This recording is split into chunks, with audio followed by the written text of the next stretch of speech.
send a team to the Final Four. And the repeat run continues for South Carolina. 5 straight Final Fours. For the first time in program history, UCLA to the Final Four. A 22-year drought will end in Austin. Back to the Final Four. Sarah Strong sizzling in Spokane. And the Connecticut Huskies are headed to a 24th Final Four. Paige Beckers in Connecticut complete our Final Four. Let me just reiterate that stat for Shannon Sharpe. The Huskies are heading to Tampa for the Final Four for a record 24th time. UConn is the favorite to win it all at -150 at ESPN Bet Sportsbook. The Huskies are an 8.5-point favorite over the #1 overall seed UCLA on Friday. My girl, Chiney Ogwumike, joining us now. Hey, Chiney, how we doing? Hey, family, I'm doing great. Excited to head to Tampa. Yes, as you should. Yeah. Tampa's a good city. Chiney, who's your favorite to win it all, UConn or South Carolina? Molly, close your ears really quick. It Really? pains me. No, it pains me. You're going to be happy with this. It pains me to say this because this team was my nemesis my entire career, but you got to show respect where respect is due. There is no team playing better than UConn right now, and there's no player playing better than Paige Beckers right now. Back to back to back 30-point games, 105 points over the last 3 games, the most by any UConn player in history. But what I love is how she flipped the switch. Now, during the Sweet 16, Gino, during the sideline report in between quarters, was like, I need her to shoot the ball. And guess what? She did it in great fashion. I'm going to do something different here. I know this is your show, Stephen A., but I want to illustrate this point because I feel like so many people think Paige Beckers, oh, she's great. I want to show you guys exactly how she got it done. Let's roll the tape because she dropped 29 points in that matchup in the second half. Watch this right here. She called for the ball once crossing half court. Her defender is there. She's locked in on the rim. Again, 29 of her 40 in the second half. Now watch this again. This is a big mistake by any hooper, right? 27 feet away. Look at the hand. The hand is down. You got to send the help. She lit it up. So if you think about Paige Beckers, she completely went into turbo mode, and she has the help. Sarah Strong, AZ Fudd, to me, they are the team to beat. Go ahead, Shannon. Not one lie spoken. Once Juju got hurt and that collision course wasn't going to take place, you know, but I always felt that whoever came out of that was going to be the national champ. And you look at the way, as you mentioned the way Paige Buckets is playing. You look, and Fudd hasn't had an outstanding game the last couple of games, but you got the freshman that gave you 17 rebounds last night. You got Paige that's playing out of her mind because she knows, Janae Stephen A., we talked about this yesterday, in order, because it started with Rebecca Lobo. If you look at all the great UConn players, the All-American, the Player of the Year, what do they all have in common? All of them have cut down the net at one point in time. And I'm not saying she's not going to get 3, she's not going to get 2. But if she just gets 1, now Sue Bird, De'Ronna Taurasi, Maya Moore, Tina Charles, Stewie, all you great, slide on over for your girl. Because your girl will be caught with y'all. Listen, I don't disagree with y'all as much as I would like to, but I can hold out hope. And I'm going to hold out that hope for South Carolina. I don't like the way South Carolina has looked. Paige Beckers is something special. I hated when she got injured a few years back because she is a star. And remember, I had USC meet South Carolina for the national championship because I had USC beat UConn in the Elite 8 because I thought Juju Watkins and Paige Beckers was going to go up against one another. It was going to be a show for the ages, and Juju was going to come out on top. The second she went down, so did my hopes for USC. So UConn being in the position that they're in is no surprise there, and they have clearly looked formidable, and Paige is on a mission. There is no doubt about that. But I just wanted to throw this by people. I know South Carolina's been struggling. I didn't like the way they looked against Indiana. I didn't like the way that they looked against Maryland. They trailed at the halftime of both of those games. The last several games have been entirely too tight. I'm looking at Joyce Edwards. You only average after scoring 22 points in the first NCAA tournament game. The girl is averaging about 5 points rather on 28% shooting. That is not what we need from her if you're Dawn Staley. But I bring up the name Dawn Staley for a reason. As Shannon would say, 5 straight NCAA Final Four appearances, okay? She's on the verge of capturing a third national title in the last 4 years. Her NCAA record over the last 4 seasons, not even NCAA record, her record over the last 4 seasons, 143-6. Again, UConn should be the favorite. Incredible. I understand it. This is Dawn Staley we talking about here, okay? Now, our personnel's got to step up and up. You ain't got Cardoso no more. That 6'7" Goliath that played bully ball that delivered a national championship for you. She ain't there no more, okay? We got that part. But you got to milk something out of Edwards. You got to milk something out of the rest. And I believe if anybody could do it, it's Dawn Staley. I'm going to still hold out. Yeah. On Dawn Staley finding a way. Absolutely. They're not shooting Until the ball further well Epic enough for me coaching today. match as well. What'd you say, Shannon? They're not shooting the ball well enough for me. I know. I mean, I if they know. were, if Powell and Johnson was making those shots like they made last year, Stephen A., I would probably concede something to you. But I don't know if you can play. Look, I know they're going to try to monk the game up. They're going to try to play scrappy defense. But I just don't believe they're shooting the ball well enough to really challenge UConn, because I do feel UConn's going to get past UCLA. But I think everybody knows UConn is the team to beat. Yeah, and I- Paige just feels like she's on a mission, Janae. Yeah, I agree, too, because Paige Becker is dropping 30, then 40, then 30. You have Maddie Booker dropping 20. You have Lauren Betts, 6'7", out of UCLA, dropping 30 as well. South Carolina's leading scorer last game, 14 points. So you need some firepower, and you need a go-to player. Absolutely. It's going to be a lot of fun to watch. We'll keep it rolling here, guys. Our Shams Charania reported yesterday that Notre Dame star guard Olivia Miles will forego the WNBA draft. She's going to enter the transfer portal. Miles was projected to be the #2 pick in the upcoming WNBA draft. Janae, what do you make of this decision? It was a curveball. We were all sitting in studio about to go on half for the Elite Eight games, and we're like, hold on, wait a second, because a lot of people, as you mentioned, projected her to go #2. But I'm not surprised. You know, for me and for all college athletes, you want to transition to the next level, playing your best version of basketball. And I feel like she was not doing that, and she knows she can have opportunities to improve before she heads to the W. And by the numbers, from November to February, she was averaging 16 points per game, shooting 50% from the field, 40% from three. And then when it came to March, those numbers dipped. They dropped to 10 points per game, 29% from the floor.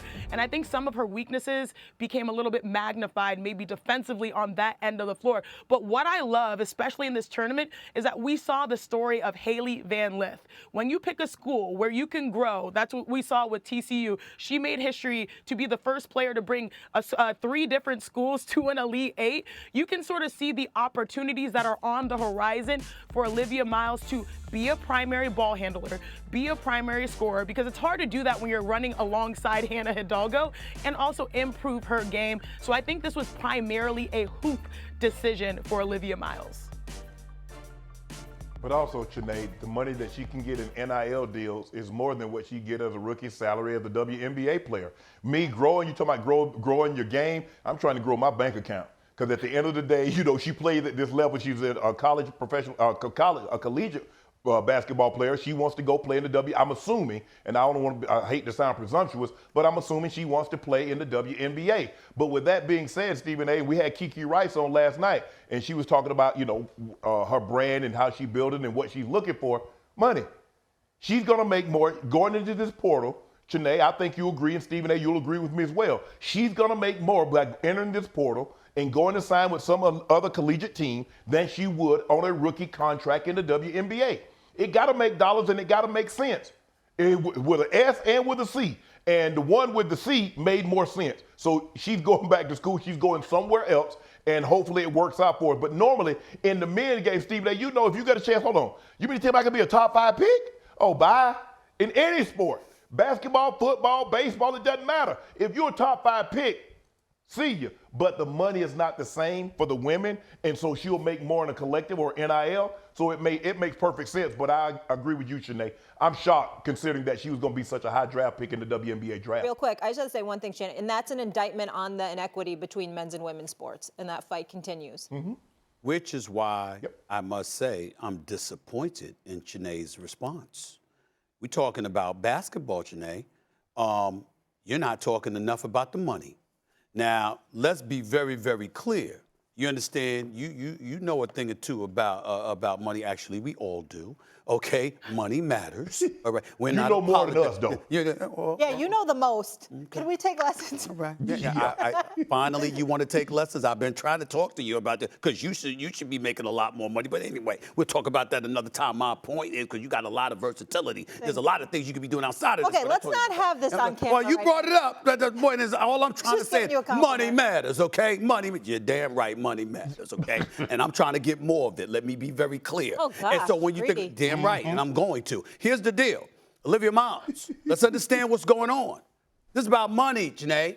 Now, she had a career year averaging over 15 points, shoot 48% from the field and all this other stuff. We got to look at two things. We got to look at the money that Shannon brought up in NIL compared to what's existing in the WNBA. And we also got to look at Notre Dame and what's going on there that you can't get what you want from that school, from that institution. What's the problem there? You're producing for them. You're a commodity and an asset to them. Why do you have to entertain departing for another school or the WNBA when you consider what Notre Dame has the ability to offer? So that's a different subject for another day. Let me throw out these numbers to you, Janae. Caitlin Clark last year made $76,535 in the first year of her contract.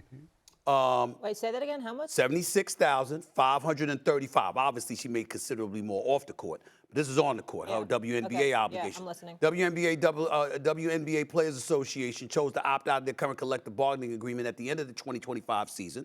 Lottery picks in 2025 will make $78,831 in their first season, $348,198 over the course of their 4-year deal. But once the new CBA is scheduled to kick in 2026, there's exponentially more dollars projected to be available to her. So she could, as Shannon pointed out, be looking to go back to college with an NIL deal that's going to get her more money, wait to go into the WNBA draft, and position herself to sign for exponentially more than she would be able to if she entered this WNBA draft. I appreciate those numbers. They're illuminating. What I want to know is the percentage based on the league's revenue. That's what we need to get. I'd like to know the comparison between the NBA, what they're bringing in, and the players. Let me tell you why that the comparison percentage versus the WNBA, the league's taking in. Let me tell y'all why. Hold on, players. Jenna. I'm going to come to you. Let me tell y'all why y'all need to stop that. We're going to be honest on this show. Why? The fact of the matter is, stop comparing yourself to the NBA because the NBA makes exponentially more. So because it was a combination of two things. Number one is the money that they make, and number two is the position that you're in from a collective bargaining perspective to ask yourself how much credit do you deserve. The product for the WNBA has been fabulous. It's been absolutely outstanding. I'm not trying to compromise or throw any shade on that whatsoever. But for years, what the WNBA has proclaimed is that there's a lot of things that we were doing that was losing us money. And so now that we're making a little bit of money, all of a sudden, we're not going to be in a position as of yet to give you. Now, that's not an argument I'm buying. They need to go and get it. But until you do, there's going to be more Olivia Miles. I mean this with all due respect, Stephen A. Chiney, I need you to woman-splain to him, please, what I was trying to say right there. Yeah, first of all, Stephen A., money matters, and I totally understand that, but it's not everything when it comes to players' decision-making. And when you're talking about Notre Dame, why would they not be able to retain Olivia Miles? A lot of it is a basketball argument. She wants to go and be a primary option, and she can also make money elsewhere. So it's a two-part type of answer, not just, oh, they should be able to throw as much money and cash at her so she stays. That's not how it works. You see other people leave the transfer portal, enter the transfer portal because they want to have the opportunity to be the alpha, to be the top dog, especially. And then also when it comes to the W, I think some of these arguments are a little played out with like, oh, well, the W's not making money or these players aren't making enough. Here's Caitlin Clark's salary when it comes to X, Y, or Z. To me, what we should be focusing on is what you listed at the end. The CBA, because there's going to be an opportunity. It's not just Olivia Miles that's making this decision because she's going to make more. If you look at most of the players in the current WNBA, their contracts, they're mostly on one-year deals because they all want to tap into the CBA money. So I think it's two-part. All right, hold on. Number one, it is two-part. I was getting on you for only mentioning the one part. I wasn't saying that you were wrong for mentioning the one part. I was saying there was another part to it, so since you didn't mention it, I added it. That's number one. Number two, I'm not against the WNBA players. I think they should get paid. I want them to get paid. But you know good and damn well, when that collective bargaining negotiation comes up, that tired old argument that you just alluded to is exactly what they're going to bring to the negotiating table. No, to it's sort not. of curb. It's not. It's not. When you're negotiating? Yeah, when they're negotiating, they're looking at the revenue metrics, they're looking at the viewership, they're looking at the attendance, they're looking at the merchandising, and they want to collaborate with the league. And the reason why I know this is I used to be on the WNBA Players Association, and my sister's the president. So, like, I know what their vision is. They're not using those tired or old arguments. They want to work hand in hand with the league so that they can continue to grow. Got it. Appreciate your sister being in that position. Appreciate you knowing what you're knowing. I'm just some old dude that's been covering collective bargaining negotiations for 30 years, and I have never been a part of the negotiation, Shannon, ever in my life, nor have I seen a negotiation ever in my life when somebody comes to the negotiating table asking for what they believe that they deserve, and the other side as reprehensible, as foolish, as non-substantive as that argument may be, will not try to throw something into the negotiations to justify not giving you what you deserve. Correct. That's all I was saying. That's all I was saying. Yeah, they're going I've to never been a part of a negotiation that was different, ever. But I have, and they're going to push back. Yeah, I mean, I was on the executive committee. I was vice president of the WNBA while I was in the league. No, I'm saying, really, you've been a part of the negotiation where somebody just said to you, you're absolutely right, we think you deserve what you're asking for? No. It's a give and take. We all know that's that. what I'm saying. But what I'm saying is the argument saying that, revenue is a goal, but it's not the only thing. Like, there are what we used to call them are buckets. There are buckets where we try to help, players' well-being while they're playing. We've already seen advances when it comes to charters. We've already seen advances when it comes to facilities. So the standard keeps going up and up, but we're not just saying salary is the only thing that moves us forward. It's a negotiation, but it's also, more importantly, a collaboration. Yeah. Yeah, I hope they don't strike. Shanae, I hope you guys continue on this momentum. The last thing you guys need to do is not to strike and have this WNBA, because I'm afraid if they leave, they might not come back, Shanae. So hopefully you guys can get something worked out. I hope you guys can get something worked out that's satisfactory, because in the negotiations, Stephen, you know how this works, and you've and I've been in a lot of them. Hey, everybody got to feel like they've been had. Right. Because if you don't, you're going to become resentful. If you feel that you've given up more, you're going to become resentful. And that's the last thing you want, considering that this deal's probably going to be, Shanae, I'm assuming, somewhere between 5 and 10 years, because you want that kind of prosperity and not have to worry about this every 2 to 3 years. We don't want the W to lose the momentum at all whatsoever. Shanae, let me just say one thing real quick. Hold on, and I'll let you finish. But to Stephen A., I just want to push back on something you said earlier really quick about the percentages. I'm not following. So say, just making it up, say the NBA brings in X amount of money, and the players, their salaries are 2% of those earnings. Why should it not be the same math for the WNBA? I'm not saying that it shouldn't be the same amount for the WNBA. I'm saying that the WNBA, at least reportedly, would try to make the argument that they're not making as much money as people realize, and there were sacrifices that they had to endure over the years that the NBA wouldn't dare try to argue at this particular moment in time. So because of that, that would be a negotiation tactic on their part. But Janae is saying that's not a negotiation tactic that they would try. And I'm saying we shall see, because anytime it comes to negotiation, people try to get over. Yeah, but that's just the way that it is. You know the phrase, men lie, women lie, numbers don't? If you look at the numbers from this past season, like you said, Shannon, I want to put out a little bit of the misinformation, right? The goal is not to have a work stoppage. Everyone wants to capitalize on what we've built the last few years. You should. So they have a mutual goal, but the numbers have indicated that the numbers are doing the talking for the players, and I think the league knows it. All right. They know it, and they know they got to give more. And really they will give more. Conversation. Will they give you what you deserve? Will I see you in Tampa, Stephen A.? You better be in Tampa for these games. Why I got to be in Tampa? Why can't I watch on TV? I got jobs. You're down the street, Miami. Come on, man. No, I'm not down the street. Where am I right now? Am I not in New York? Am I not scheduled to be in LA for NBA so Countdown? Much power. You can go here, you can go there. You've got so much power. Y'all travel more than me. He should be there. Yeah, y'all should be there. You're getting it too. What you say, Shannon? You should be there too.